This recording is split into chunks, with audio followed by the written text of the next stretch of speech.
আমন্ত্রণ সকাল ৯টা নিউজে। আপনাদের সাথে রয়েছে আমি মামদুহা রাইসা। আসন্ন জাতীয় নির্বাচনকে সামনে রেখে সামাজিক যোগাযোগ মাধ্যম টিকটক বাংলাদেশে তাদের অ্যাপের ভেতর বিশেষ ইলেকশন সেন্টার বা নির্বাচন তথ্য কেন্দ্র চালু করেছে। বাংলাদেশ নির্বাচন কমিশনের সঙ্গে অংশীদারত্বের ভিত্তিতে এই উদ্যোগ নেওয়া হয়েছে। মঙ্গলবার রাজধানীর এক হোটেলে সংবাদ সম্মেলনে এ তথ্য নিশ্চিত করেছে টিকটক কর্তৃপক্ষ।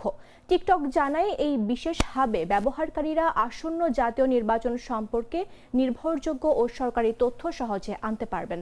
2020 সাল থেকে বিশ্বজুড়ে 200টিরও বেশি নির্বাচন নিয়ে কাজ করার অভিজ্ঞতা সম্পন্ন এই প্ল্যাটফর্মটি মূলত অপতথ্য ঠেকাতে এবং ভোটারদের সচেতন করতে এই পদক্ষেপ নিয়েছে। ইলেকশন সেন্টারের মাধ্যমে ব্যবহারকারীরা সরাসরি নির্বাচন কমিশনের অফিসিয়াল ওয়েবসাইটের লিংক পাবেন। এছাড়া এখানে থাকবে কিভাবে নির্ভুলভাবে ভোট দিতে হয় তার নির্দেশনা, ভুয়া খবর বা গুজব চেনার সহজ উপায়, নির্বাচন সংশ্লিষ্ট ভিত্তিতে বিশেষ ট্যাগ যা থেকে সরাসরি তথ্য কেন্দ্রে যাওয়া যাবে। বাংলাদেশের নির্বাচনের জন্য এরই মধ্যে একটি আলাদা ইলেকশন টাস্ক ফোর্স গঠন করেছে টিকটক। এছাড়া তথ্যের সত্যতা যাচাইয়ে বিশ্বজুড়ে 20টিরও বেশি ফ্যাক্ট চেকিং সংস্থার সঙ্গে কাজ করছে প্রতিষ্ঠানটি।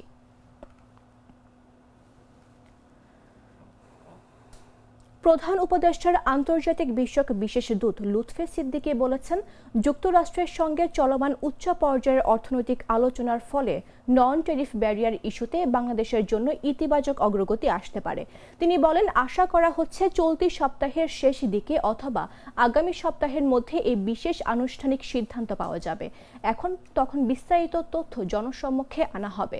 মঙ্গলবার রাজধানীর বেইলি রোডের ফরেন সার্ভিস একাডেমিতে আয়োজিত এক প্রেস ব্রিফিংয়ে এসব তথ্য জানান তিনি। লুৎফে সিদ্দিকী বলেন, যুক্তরাষ্ট্রের ট্রেজারি সেক্রেটারি ও প্রেসিডেন্ট ডোনাল্ড ট্রাম্পের মন্ত্রিসভার সদস্য স্কট বেসেন্ট বাংলাদেশের অন্তর্বর্তী সরকারের সঙ্গে সরাসরি বৈঠক করেছেন। এটি ক্যাবিনেট পর্যায়ের বাংলাদেশের সঙ্গে হওয়া অন্যতম উচ্চ স্তরের ইন পার্সন বৈঠক। বৈঠকে যুক্তরাষ্ট্রের পক্ষ থেকে যেসব নন ট্যারিফ ব্যারিয়ার সংস্কারের কথা বলা হয়েছে তা বাংলাদেশের চলমান সংস্কার এজেন্ডার সঙ্গে ব্যাপকভাবে সামঞ্জস্যপূর্ণ। ব্যবসা সহযোগীকরণ, বন্দর ব্যবস্থাপনার উন্নয়ন এবং কর প্রশাসনের সংস্কার এসব বিষয়ে দুপক্ষের আলোচনায় গুরুত্ব পাবে। যুক্তরাষ্ট্রের সঙ্গে বাংলাদেশের যে প্রায় $6 বিলিয়ন বাণিজ্য ঘাটতি ছিল সেটি এরই মধ্যে উল্লেখযোগ্যভাবে কমে এসেছে। এই অগ্রগতি আলোচনায় বাংলাদেশের অবস্থানকে আরও শক্তিশালী করেছে। বাছাইকৃত লাল সরিষার দানা থেকে তৈরি হয় প্রাণ সরিষার তেল, আসল ঝাঁঝে আসল স্বাদে। অবৈধভাবে পাচারের অভিযোগে গাইবান্ধা সদর উপজেলায় বাংলাদেশ কৃষি উন্নয়ন কর্পোরেশনের 50 কেজির 200 বস্তা ইউরিয়া সার জব্দ করা হয়েছে। সোমবার রাত 9টার দিকে অবৈধভাবে সার বহন করার অপরাধে ট্রাক চালককে 20,000 টাকা জরিমানা করেন ভ্রাম্যমাণ আদালত। ভ্রাম্যমাণ আদালত পরিচালনা করেন সদর উপজেলা সহকারী ভূমি কর্মকর্তা জাহাঙ্গীর আলম বাবু। এর আগে উপজেলার খোলাহাটি ইউনিয়নের কদমতলী এলাকা থেকে একটি ট্রাকে বোঝাই এসব সার জব্দ করা হয়। পলাশবাড়ী ডিলারদের বরাদ্দের জন্য এসব সার অন্যত্র পাচার করা হচ্ছিল বলে জানা গেছে। গাইবান্ধার তুলসীঘাট সরকারি গুদাম থেকে একটি ট্রাকে ইউরিয়া সার বোঝাই করে পাচার করা হচ্ছিল।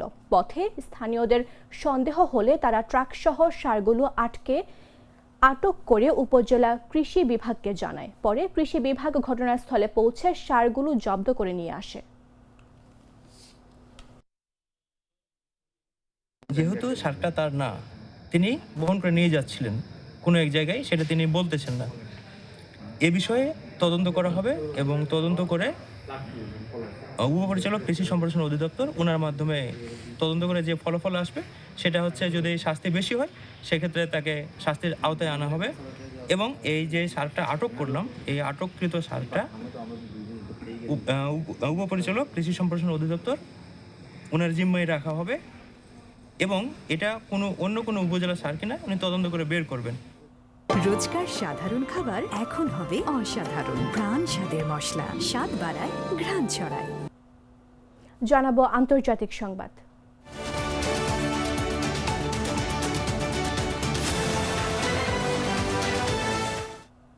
ইসরায়েল এবং যুক্তরাষ্ট্রের সম্ভাব্য হামলা নিয়ে সৌদি আরবের যুবরাজ মোহাম্মদ বিন সালমানের সঙ্গে ফোনে কথা বলেছেন ইরানের প্রেসিডেন্ট মাসুদ পেজেশকিয়ান।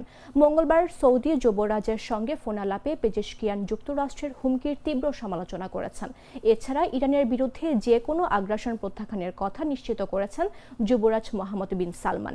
ইরানের প্রেসিডেন্টের দপ্তরে দেওয়া বিবৃতিতে বলা হয়, পেজেশকিয়ান সাম্প্রতিক অর্থনৈতিক চাপ ও বহিরাগত হস্তক্ষেপের প্রসঙ্গ তুলে ধরে বলেছেন, এসব পদক্ষেপ ইরানি জনগণের দৃঢ়তা ও সচেতনতা ভাঙতে ব্যর্থ হয়েছে। তিনি বলেন, এসব হুমকি আঞ্চলিক নিরাপত্তা বিঘ্নিত করার উদ্দেশ্যে দেওয়া হচ্ছে এবং এর ফল হবে শুধু অস্থিতিশীলতা। বিবৃতিতে আরও বলা হয়, সৌদি যুবরাজ এই সংলাপকে স্বাগত জানিয়েছেন। একই সঙ্গে আঞ্চলিক স্থিতিশীলতা, নিরাপত্তা ও উন্নয়নের প্রতি সৌদি আরবের অঙ্গীকার পুনর্ব্যক্ত করেছেন।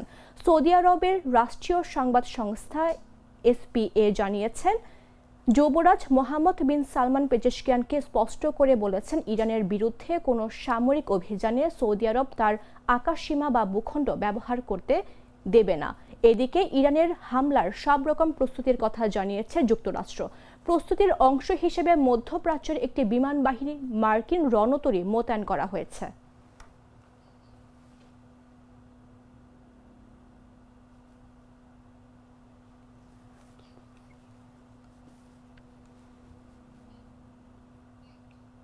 সংবাদ শেষ করব খেলার খবর জানিয়ে।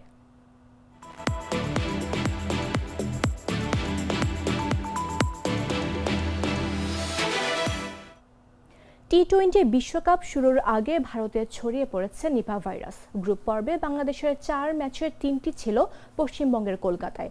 পশ্চিমবঙ্গে নিপা ভাইরাসের প্রাদুর্ভাব বেশি। নিরাপত্তার শঙ্কায় ভারতে খেলতে যেতে রাজি হয়নি বাংলাদেশ। বাংলাদেশকে বাদ দিয়ে স্কটল্যান্ডকে বিশ্বকাপে অন্তর্ভুক্ত করেছে বিশ্ব ক্রিকেটের নিয়ন্ত্রক সংস্থা।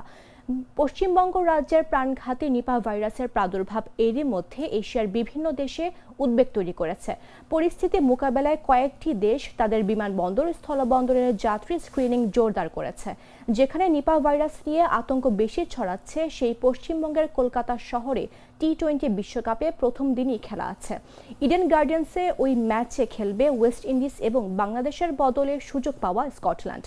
সব মিলিয়ে বিশ্বকাপের 6টি ম্যাচ আছে কলকাতায়। 7 ফেব্রুয়ারি শুরু টি-20 বিশ্বকাপ। এখনও 1.5 সপ্তাহের মতো সময় বাকি। এরই মধ্যে পশ্চিমবঙ্গের সঙ্গে কেরালা রাজ্য নিপা ভাইরাসের জন্য এন্ডেমিক বা স্থায়ী ঝুঁকিপূর্ণ এলাকা ঘোষণা করা হয়েছে। এভাবে ভারতের অন্য রাজ্যগুলোতেও নিপা ভাইরাস ছড়িয়ে পড়লে বিশ্বকাপ আয়োজনই হুমকির মুখে পড়বে।